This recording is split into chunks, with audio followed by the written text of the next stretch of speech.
ഒരു ജാതകം നമ്മൾ നോക്കുമ്പോൾ ഗ്രഹങ്ങളുടെ ചേർക്കൈ അഥവാ ഗ്രഹയോഗം വളരെ ഇമ്പോർട്ടൻ്റ് ആണ്. ഒരു ഗ്രഹച്ചേർക്കൈ വെച്ചിട്ട് നമുക്ക് എങ്ങനെ ബലം പറയാമെന്നുള്ളതിന് ചില പ്രധാനപ്പെട്ട വിഷയങ്ങൾ നമുക്ക് നോക്കാം. നമ്മുടെ ഒളി ഗ്രഹങ്ങളായിട്ടുള്ള സൂര്യൻ, ചന്ദ്രൻ, ഈ ഗ്രഹങ്ങള് തിഥിയെ കാണിക്കുന്നു എന്ന് നിങ്ങൾക്കറിയാം അല്ലെ. ഇപ്പോ സൂര്യൻ നിൽക്കുന്നതിന്റെ ഓരോ 2.5 ദിവസം കൂടുമ്പോഴും ചന്ദ്രൻ ഇങ്ങനെ മാറി വരും. സൂര്യൻ നിൽക്കുന്നതിന്റെ 7ാമടത്ത് ചന്ദ്രൻ നിന്ന് കഴിഞ്ഞാല് പൗർണമിയും സൂര്യന്റെ കൂടെ ചന്ദ്രൻ നിന്ന അമാവാസിയാണെന്ന് നിങ്ങൾക്കറിയാം. അപ്പൊ ഇത്രയും ദിവസങ്ങളിൽ വളർന്ന് പോകുന്ന 15 തിഥികളും ഇത്രയും ഭാഗം തേഞ്ഞു പോകുന്ന പിറയും അഥവാ വെളുത്തപക്ഷം കറുത്തപക്ഷം ആണെന്ന് നിങ്ങൾക്കറിയാം. അറിയില്ലെങ്കിൽ ഇതിപ്പോ മനസ്സിലാക്കിക്കോളാം. അപ്പൊ ഗ്രഹയോഗം എന്താ? ഗ്രഹയോഗം 2 ഗ്രഹങ്ങള് ഒരുമിച്ച് നിൽക്കുന്നതിന് ഗ്രഹയോഗം എന്ന് പറയും.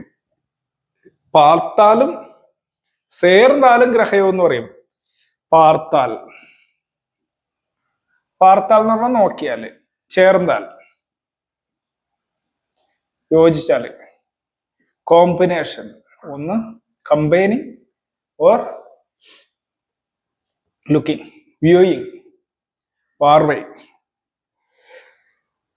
അപ്പോ ഒരു ഗ്രഹം മറ്റൊരു ഗ്രഹത്തെ നോക്കുന്ന സമയത്ത് നോക്കുന്ന ഗ്രഹം ഏതാണോ, ഇപ്പൊ ചന്ദ്രനാണ് സൂര്യനെ നോക്കണമെങ്കിൽ ചന്ദ്രന്റെ കാരകത്വം സൂര്യന് ഇരിക്കും. അഥവാ ചന്ദ്രന്റെ തോട്ട്സിനെ അല്ലെങ്കിൽ എനർജിയെ, തോട്ട്സ് എന്ന് പറഞ്ഞാൽ ചന്ദ്രൻ എന്തിനെയൊക്കെ കുറിക്കുന്നുവോ. ഇപ്പൊ ചന്ദ്രൻ ട്രാവൽ ചെയ്യാനായിട്ട് നമുക്ക് തോന്നലുണ്ടാക്കും നോക്കിക്കഴിഞ്ഞാല്. എന്നാ കൂടെ നിൽക്കുകയാണെങ്കിൽ നമ്മളെ കൂടെ നിന്നിട്ട് നമ്മളെ ട്രാവലിന് കൊണ്ടുപോകും. ആ കാരകത്തുള്ളവർ വരും, ആ നക്ഷത്രമുള്ളവരൊക്കെ വരും. ഇവിടെ വരാഹമിഹിരാചാര്യൻ ഹോരയിൽ പറഞ്ഞിട്ടുണ്ട്. എന്താ പറഞ്ഞ?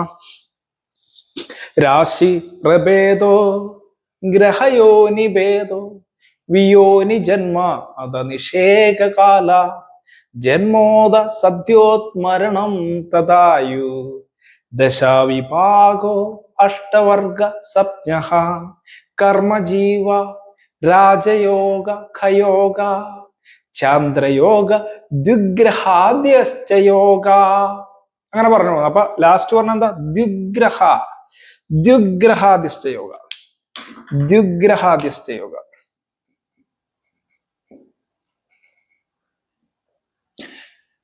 അപ്പൊ ഈ അധ്യായത്തിൽ ദ്വിഗ്രഹയോഗങ്ങൾ പറയുന്ന അധ്യായത്തിൽ 2 ഗ്രഹങ്ങൾ ജോയിൻ ചെയ്താല് രണ്ടിന്റെയും കാരകത്വം ഒരു മനുഷ്യന് മിക്സ്ഡ് ആയിട്ട് അനുഭവപ്പെടും. ചിലത് ഗുണപരമായിട്ട്, ചില ദോഷപരമായിട്ട് അനുഭവപ്പെടും. ശത്രുഗ്രഹങ്ങളുടെ കോമ്പിനേഷൻ പ്രശ്നമായിട്ട് ഒരു ഉദാഹരണം സൂര്യൻ, ശനി, ഇങ്ങനെയൊക്കെയുള്ള ഇത് തിഥിയെ കാണിക്കുന്നതാണ് സൂര്യനും ചന്ദ്രനും. അപ്പൊ പൗർണമി ജനിച്ച് ഒരാള്, പൗർണമി, അപ്പൊ സൂര്യൻ നോക്കൂലോ, അങ്ങോട്ടും ഇങ്ങോട്ടും നോക്കും. സൂര്യൻ ചന്ദ്രനെയും, ചന്ദ്രൻ സൂര്യനെയും നോക്കും, അങ്ങോട്ടും ഇങ്ങോട്ടും നോക്കും. ഈ പാർവയുടെ പ്രത്യേകത ഒരു സൈഡല്ല, 1 സൈഡ് പാർക്കുന്നത് ആരൊക്കെയാ? ചൊവ്വ, വ്യാഴം, ശനി. സ്പെഷ്യലായിട്ട് 1 സൈഡ് നോക്കും, ഇടം കണ്ടിട്ട് നോക്കും, നേരെ നോക്കുന്നതല്ലാതെ. നിങ്ങൾക്കറിയാലോ, ത്രിദശ ത്രികോണ ചതുരസ്ര സപ്തമ നവലോകയന്തിം ചരണാഭിവൃദ്ധിത, ഇതൊക്കെ ഞാൻ മുന്നേ പറഞ്ഞിട്ടുണ്ട്. അപ്പൊ പൗർണമി, അമാവാസി ദിവസം സൂര്യനും ചന്ദ്രനും ഒരേ രാശിയിൽ നിൽക്കും, 30 ഡിഗ്രിക്കകത്ത്. സപ്പോസ് സൂര്യൻ ഒരു 29 ഡിഗ്രിയിലേക്ക് നിൽക്കുന്നു ഒരേ രാശിയിൽ, ചന്ദ്രൻ ഒരു 2 ഡിഗ്രിക്ക് നിൽക്കുന്നു എന്ന് വിചാരിക്കുക. അതായത് ഒരെണ്ണം ഹൈ ഡിഗ്രി, ഒരെണ്ണം ലോ ഡിഗ്രി. ഇത്തരത്തിൽ നിന്ന് കഴിഞ്ഞാല് ഒരു ജാതകത്തിൽ നിങ്ങൾ എടുത്തു വയ്ക്കോ, മിക്കവാറും ഇങ്ങനെ കണ്ടു കഴിഞ്ഞാല് അവർക്ക് ഗ്ലാസ് മിക്കവാറും ഉണ്ടാവും. എന്ത് ഗ്ലാസ്? സ്പെക്ടക്കിൾസ്. കണ്ണിന് എന്തെങ്കിലും പ്രശ്നം ഉണ്ടാവാതിരിക്കില്ല.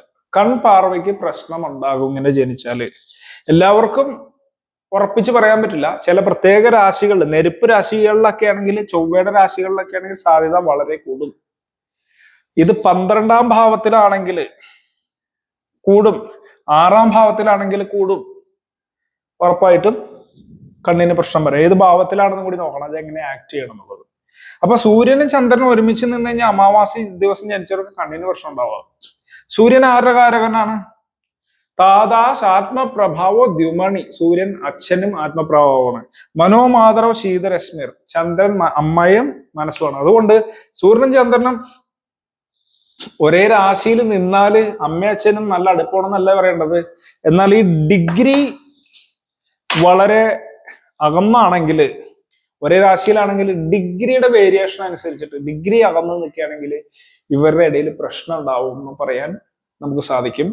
മാത്രമല്ല ഇതിന്റെ കൂടെ ഇപ്പൊ രാഹുവോ ചൊവ്വയോ കേതുവോ ഒക്കെ നിൽക്കുകയാണെന്ന് വിചാരിക്കുക, ഉറപ്പായിട്ടും മാതാപിതാക്കൾ തമ്മിൽ പ്രശ്നമുണ്ടാവും, ഉണ്ടായിരിക്കാനുള്ള സാധ്യത കൂടും. ഇനിയിപ്പോ ചന്ദ്രനും സൂര്യനും രണ്ട് ആംഗിളിലാ പരസ്പരം നോക്കുന്നുണ്ട്, ഇതിനിടയിൽ നേരെ ക്രോസ് ആയിട്ട് രാഹു കേതു ഒക്കെ നിൽക്കുന്ന ഒരു ജാതകം കൊടുത്തു നോക്കി കഴിഞ്ഞാലും മാതൃപിത പ്രശ്നങ്ങൾ കാണാനായിട്ട് സാധിക്കും. ഇവിടെയും ഡിഗ്രി പ്രശ്നം പ്രധാനമാണ്. കാരണം പരാശരർ പറഞ്ഞിട്ടുണ്ട്, ഡിഗ്രി വയസ്സിൽ ഒരേ ഡിഗ്രി ആയിരിക്കുന്ന ഒരു 3 ഡിഗ്രിക്ക് അപ്പുറം ഇപ്പുറമൊക്കെ വരുന്ന ഗ്രഹങ്ങൾ തമ്മിൽ എനർജി ലെവൽ ഒരേപോലെ ആയിരിക്കും. കോമ്പിനേഷൻ ഉണ്ടെന്ന് ഗ്രഹച്ചേർക്കയിൽ പറയുന്നതാണ് ഡിഗ്രി വൈസ്. ഡിഗ്രി അതായത് ഒരേ ഡിഗ്രിയിലിരിക്കുന്ന ഗ്രഹങ്ങൾ തമ്മിൽ പരസ്പരം കമ്പൈൻ ചെയ്തതിന് തുല്യമാണ് എന്നുള്ളത്. കാരണം ഒരേ വൈബ്രേഷൻ ലെവലാണ്. അപ്പൊ ഡിഗ്രി വ്യത്യാസം വരുന്നതിനനുസരിച്ചും പ്രശ്നങ്ങൾ ഉണ്ടാവും. അപ്പൊ സൂര്യനും ചന്ദ്രനും ഒരുമിച്ചിരിക്കണം എന്ന് പറഞ്ഞിട്ട് അമ്മ അച്ഛനും ഓരോ ഇതാണെന്ന് നിങ്ങൾ ഒറ്റയടിക്ക് എടുക്കരുത്. ഡിഗ്രി നോക്കണം. 2, ഇതിന്റെ ഇടയിൽ കറക്റ്റ് ഡിഗ്രിയുടെ ഇടയിൽ രാഹുവ ചൊവ്വ കേതു ഉണ്ടെങ്കിൽ ഇതിന്റെ ഇടയിൽ തന്നെ ചിലപ്പോൾ വരും. അതായത് ഇപ്പോ ചന്ദ്രൻ 2 ഡിഗ്രിക്കും സൂര്യൻ 29 ഡിഗ്രിക്ക് നിൽക്കുമ്പോൾ ഒരു 10 ഡിഗ്രിയിലൊക്കെ രാഹു അല്ലെങ്കിൽ കേതു അല്ലെങ്കിൽ ചൊവ്വ വന്നാൽ ഇതിനെ ഖണ്ഡിക്കാനായിട്ടുള്ള സാധ്യത കൂടുതലാണ്. അപ്പൊ ഗ്രഹച്ചേർക്കയെ ഇങ്ങനെ ക്ലിയർ ആയിട്ട് പറയും. ഇങ്ങനെ ഓരോരോ ഗ്രഹച്ചേർക്കയും വളരെ കൃത്യമായിട്ട് നമുക്ക് ഓരോരോ ഫലങ്ങളെ തരും. ഇപ്പൊ സൂര്യനും ചന്ദ്രനും ആദ്യത്തെ ഗ്രഹമായിരുന്നു, ഞാൻ അതിന്റെ ഉദാഹരണം പറഞ്ഞു. ഇനിയിപ്പോ സൂര്യനും ചൊവ്വയാണെങ്കിൽ വേറെ ഒരെണ്ണം, സൂര്യനും ബുധനാണെങ്കിൽ വേറെ ഒരെണ്ണം. അങ്ങനെ ഓരോ ഗ്രഹത്തിന്റെയും ഗ്രഹച്ചേർക്കയെ, ഗ്രഹപാർവയും ഗ്രഹച്ചേർക്കയും അതിനെ ഗ്രഹച്ചേർക്കയായിട്ട് തന്നെ നമ്മൾ പരാശര സിസ്റ്റത്തിൽ എടുക്കുന്നു. അങ്ങനെ ഈ ഗ്രഹച്ചേർക്കകള് കൊടിയ ബലത്തെ നമുക്ക് ഒറ്റയടിക്ക് കാണിച്ചു തരുന്നുണ്ട്. ഇതിനെപ്പറ്റി ഞാൻ മുന്നേ ഫേസ് നോക്കിയിട്ട് കാര്യങ്ങൾ പറയുന്ന വിഭാഗം പറഞ്ഞു കഴിഞ്ഞപ്പോൾ ഞാൻ പറഞ്ഞായിരുന്നു. ഇനി ആ കാര്യങ്ങൾ വീണ്ടും ഒരടുത്ത വീഡിയോയിൽ പറയാം, വീഡിയോ ലെങ്ത് കൂടി പോകുന്നതുകൊണ്ട്. അപ്പോൾ ഇത് ഗ്രഹച്ചേർക്ക ഇത്തരത്തിലുള്ള ഫലങ്ങൾ ഉണ്ടാക്കും. ഇപ്പൊ ഗ്ലാസ് ധരിക്കുന്നവരാണെങ്കിൽ നിങ്ങൾ നോക്കിയോ, സൂര്യനും ചന്ദ്രനും ഒരു രാശിയിൽ നിന്നിട്ട് അത് 6, 8, 12 ഏത് വേണേയും വരാം രാശിയായിട്ട് വരികയും സൂര്യൻ ചന്ദ്രൻ ഒരു രാശിയിൽ നിൽക്കുകയും പ്രത്യേകിച്ച് അതിനിടയിൽ പാപഗ്രഹങ്ങൾ ഏതെങ്കിലും ഉണ്ടെങ്കിൽ ഈ പറയുന്ന റൂളുകൾ അപ്ലൈ ആണെങ്കിൽ കണ്ണിന് പ്രശ്നം വരാനുള്ള സാധ്യത വളരെ കൂടുതലാണ്. ഇന്നേക്ക് ഇത്രയുള്ള എല്ലാവർക്കും ഒരിക്കൽ കൂടി വണക്കം. ഓം അഗത്തീശ്വരായ നമഃ.